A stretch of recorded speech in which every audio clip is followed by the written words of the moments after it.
So இந்த வீடியோவில் நம்ம வந்து ப்ராப்பர்ட்டிஸோட கண்டினியூஷன் தான் பார்க்குறோம். இதில் வந்து நம்ம பாஸ் பண்ணக்கூடிய வேல்யூ வந்து அரே ஆஃப் ஆப்ஜெக்ட், ஒரு அரே அல்லது ஆப்ஜெக்ட் இந்த மாதிரி ஏதாவது ஒன்று இருக்கும். அது எப்படி இருக்குது அப்படின்னு பார்த்துடலாம். ஸோ ஒரு சாம்பிள் ஜேசான் அப்படின்னு போடுவோம். ஜாவா ஸ்கிரிப்ட் ஆப்ஜெக்ட் நோட்டேஷன், அதான் ஜேசான். அது எப்படி இருக்கும் அரே அப்படின்னா, ஒரு ஸ்கொயர் ப்ராக்கெட் ஆரம்பித்து ஒரு ஸ்ட்ரிங் வந்து டபுள் கோட்ஸ்குள்ளேயாவது சிங்கிள் கோட்குள்ளேயாவது கொடுத்துருப்பாங்க. இப்படி இருந்துச்சுன்னா ஸ்கொயர் ப்ராக்கெட் ஆரம்பித்து முடிச்சுதான் அது வந்து அரே. இதில் நம்பர்ஸ் அப்படின்னா நம்ம நார்மலாக எழுதுனா போதும், எந்த டபுள் கோட்ஸ்லாம் தேவையில்லை. அது மாதிரி பூலியனுக்கும் ட்ரூ ஃபால்ஸ் இந்த மாதிரி எழுதுனா போதும். ஓகே, இந்த மாதிரி அரே வந்து இருக்கும். இப்போ இந்த அரேக்குள்ளே ஒரு கர்லி ப்ராக்கெட் ப்ளூ கலரில் ஆரம்பிச்சிருக்கோம். இப்படி ஆரம்பிச்சுன்னா இது வந்து அரே ஆஃப் ஆப்ஜெக்ட். இந்த கலெக்ஷன் ஆஃப் ஆப்ஜெக்ட் ஒரு அரேக்குள்ளே இருக்குது. ஸோ இது வந்து அரே ஆஃப் ஆப்ஜெக்ட். இப்போ இந்த அரே, இந்த கர்லி ப்ராக்கெட் போட்டிருக்கோம் பார்த்தீங்களா, இதுக்கு உள்ளே பார்த்தீங்கன்னா ஹாபி, இது உள்ள இன்னொரு அரே ஆரம்பிக்குது. அதுக்குள்ளே ஒரு கர்லி ப்ராக்கெட் போட்டு நம்ம எழுதலாம். இப்படி மல்டிபிள் இது உள்ள இந்த நெஸ்டட் அரே, நெஸ்டட் ஆப்ஜெக்ட் இந்த மாதிரி உள்ளே போயிட்டே இருக்கும்.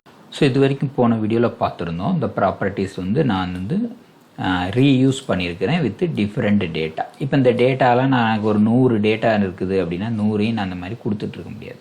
அப்போ நம்மளுக்கு டேட்டா பேஸ்லேருந்து அது வரும். அது ஜேசான் ஃபார்மேட்டில் வரும். அந்த ஜேசான் ஃபார்மேட் மாதிரியே நான் ஒரு சின்ன டேட்டா பேஸ் ஒன்று க்ரியேட் பண்ணியிருக்கிறேன். இது பேர் data.js அப்படின்னு நான் வச்சுருக்கிறேன். நீங்கள் என்ன பேர் வேணாலும் வச்சுக்கலாம்.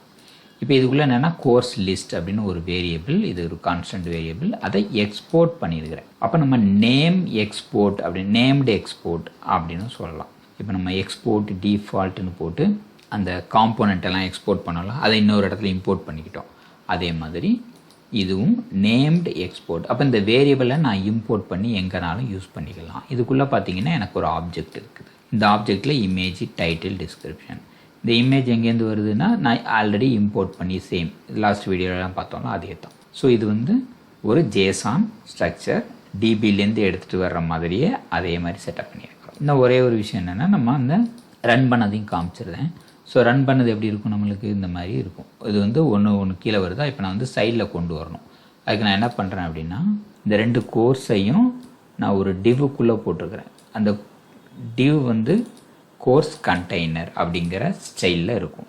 அது நம்மளுக்கு இண்டெக்ஸில் இருக்குது. Card container. ஓகே, நம்ம மாற்றிக்கிடுவோம். Card container. ஓகே, இதுதான் இருக்குது. ஸோ இப்போ நான் சேவ் பண்ணிவிட்டு இங்கே போய் பார்த்தோன்னே எனக்கு ஹரிசாண்டலாக வந்துடும். அப்படி தான் நம்ம சிஎஸ்எஸ் எழுதியிருக்கிறோம். ஓகேவா, சரி, இதுதான் நான் இப்போதைக்கு பண்ணியிருக்கிறேன். இதுக்கு அடுத்த ஸ்டெப்பு ப்ராப்பர்ட்டிஸ் பார்க்கலாம். இப்போ நம்ம ஒரு டேட்டா சாம்பிள் வச்சுருக்கிறோம், அதை இம்போர்ட் பண்ணிக்கலாம். ஸோ என்ன எழுதுகிறேன்னா, இம்போர்ட் ஒரு கர்லி ப்ராக்கெட்டுக்குள்ளே அந்த கோர்ஸ் லிஸ்ட், அந்த நேமை போட்டிங்கன்னா data.js வந்துருச்சா. இப்போ இது என்னென்னா நேம்டு இம்போர்ட். அது அங்கேருந்து எக்ஸ்போர்ட் பண்ணுறோம். அந்த நேமை நான் அங்கே யூஸ் பண்ணிக்கிட்டேன், அதாவது வேரியபிள் நேமை நான் யூஸ் பண்ணிக்கிட்டேன் data.jsலேருந்து. இது நீங்கள் டைப் அடிச்சிட்டிங்கன்னா, செலக்ட் பண்ணி டேப் அடிச்சிட்டிங்கனாலே வந்துடும். ஓகே, இப்போ இந்த நேமை எடுத்து நான் வந்து என்ன பண்ணுறேன்னா, இங்கே டைட்டிலில் அந்த கோர்ஸ் லிஸ்ட்டுங்கிறது ஒரு வேரியபிள், அது ஜாவா ஸ்கிரிப்ட் ரிலேட்டடானது. அதனால் நம்ம ஒரு கர்லி ப்ராக்கெட் போட்டணும். அப்போ எனக்கு அந்த கர்லி ப்ராக்கெட்டை முடிச்சுங்க.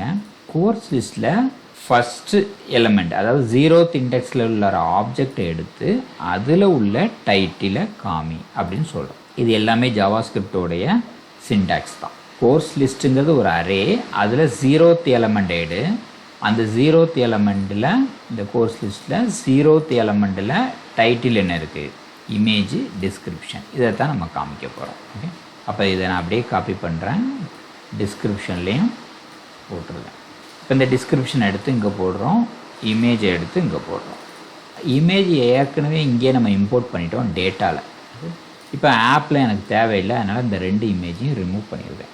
இப்போ இதே கோர்ஸை நான் காப்பி பண்ணி எகெயின் 1 more போடுறேன்.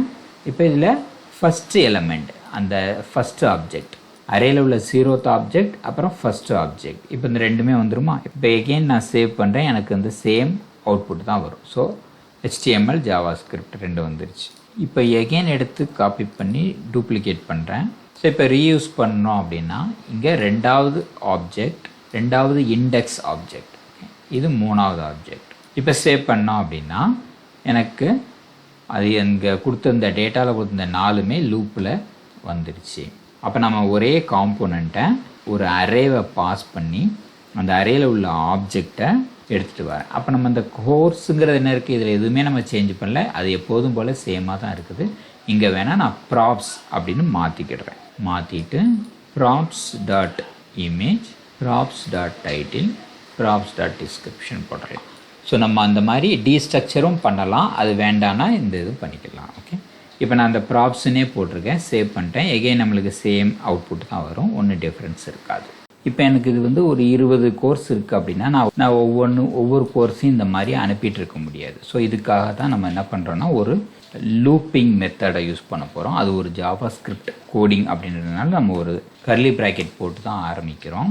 ஸோ நான் என்ன பண்ணுறேன்னா இந்த வேரியபிள் டாட் மேப் அப்படிங்கிற ஒரு ஃபங்க்ஷனை யூஸ் பண்ணுறேன். இது ஜாவா ஸ்கிரிப்டோடது. அதில் என்ன பண்ணுறேன்னா கோர்ஸ் அப்படின்னு ஒரு வேரியபிள் வைக்கிறேன். இதுக்கு வந்து ஒரு ஆரோ ஃபங்க்ஷன். இந்த ஆரோ ஃபங்க்ஷன் போட்டிங்கன்னா நீங்கள் ரிட்டன் அப்படின்னு எழுதணும். ரிட்டன் யார் வருவாங்கன்னா கோர்ஸ் அப்படிங்கிற என்னுடைய காம்போனண்ட்டை நான் ரிட்டர்ன் பண்ணுறேன். அப்போ இந்த காம்போனண்ட்டில் ப்ராப்பர்ட்டிஸ் அனுப்பலாம்ல, அதை அனுப்புகிறோம் அப்படின்னா நம்ம வந்து என்ன செய்யலாம்னா இது வந்து ஒரு கோர்ஸ் ஈக்குவல் டு ஒரு கர்லி ப்ராக்கெட்டில் கோர்ஸ் அப்படின்னு போடுறேன். அப்போ இந்த கோர்ஸுங்கிறது என்னுடைய ப்ராப்பர்ட்டிஸ்க்கு அனுப்பக்கூடிய வேரியபிள். இந்த கோர்ஸ் அப்படிங்கிறது இதை வேணால் நம்ம எலமெண்ட்டுன்னு மாற்றிக்கலாம். எலமெண்ட் குழப்பாமல் இருக்கும்ல, ஸோ ரொம்ப குழப்ப வேண்டாம். அதனால் நம்ம இதை எலமெண்ட்டுன்னு மாற்றிக்கலாம். இந்த எலமெண்ட்டில் கோர்ஸ் லிஸ்ட்லேருந்து எடுத்த ஒவ்வொரு ஆப்ஜெக்ட்டும் இருக்கும். அதை நான் கோர்ஸுங்கிற ஒரு வேரியபிள் அனுப்புகிறேன். இப்போ எனக்கு இது வந்து ப்ராப்ஸ் மாதிரி வேலை செய்யும். அப்போ இந்த கோர்ஸுங்கிறது என்ன ஆகும், நேராக என்னுடைய கோர்ஸ் ஆப்ஜெக்டில் உள்ள இந்த ப்ராப்ஸில் போய் அசைன் ஆகிடும். அப்போ நான் இங்கே வந்து பார்த்தா என்ன செய்யணும், என்னுடைய ப்ராப்ஸ்குள்ளே டாட் கோர்ஸ்குள்ளே இருக்கிற இமேஜை டிஸ்பிளே பண்ணு அப்படின்னு சொல்லணும். அது மாதிரி ப்ராப்ஸ்குள்ளே டாட் கோர்ஸ்குள்ளே இருக்கிற டைட்டில் இந்த மாதிரி எழுதணும். ஓகே, இப்போ நான் இதை சேவ் பண்ணுறேன். இதை வந்து நான் கமெண்ட் பண்ணிக்கிடுறேன், இது வேண்டாம். இப்போ சேவ் பண்ணுறேன். எனக்கு வந்து ஸோ அதே 4 கோர்ஸ் எனக்கு இங்கே கிடச்சிருச்சு. அப்போ நான் என்ன பண்ணுறேன், இந்த அவ்வளோ கோடிங்கும் எனக்கு தேவையில்லை, நான் ரிமூவ் பண்ணிடலாம். அப்போ எனக்கு சிம்பிளாக முடிஞ்சிச்சு. ஒரு ஜாவா ஸ்கிரிப்ட் கர்லி ப்ராக்கெட் போட்டு ஆரம்பிக்கணும், அதை மேப் அப்படின்னு போட்டு நான் ரிட்டர்ன் பண்ணணும். இப்போ இந்த ரிட்டர்ன் வேண்டாம் அப்படின்னு சொன்னீங்கன்னா இந்த கர்லி ப்ராக்கெட்டுக்கு பதிலாக ஒரு ஓப்பன் ப்ராக்கெட் போட்டு விட்ருங்க. அவ்வளோதான். இப்போவும் எனக்கு அதே வேலையை தான் செய்யும், எனக்கு எல்லா ஆன்சரும் வரும். இங்கே கர்லி ப்ராக்கெட் போட்டால் ஃபங்க்ஷன் அர்த்தம், அது ரிட்டர்ன் பண்ணும். ஸோ இந்த மாதிரி எழுதலாம். இப்போ எனக்கு கோடிங் சின்னதாக முடிஞ்சிடுச்சா, இதுலேயும் எனக்கு எந்த வேலையும் இல்லை, சிம்பிளாக தான் இருக்குது. ஸோ ஒரு காம்போனண்ட்டை நான் ரீயூஸ் பண்ணுறேன். ஒரு டேட்டா டாட் ஜேஎஸ்ங்கிறதுல ஒரு வேரியபிள் இருக்குது, அந்த வேரியபிளை நம்ம லூப்பிங்கில் போட்டு கோர்ஸை டிஸ்பிளே பண்ணிடுறோம். தேங்க்யூ.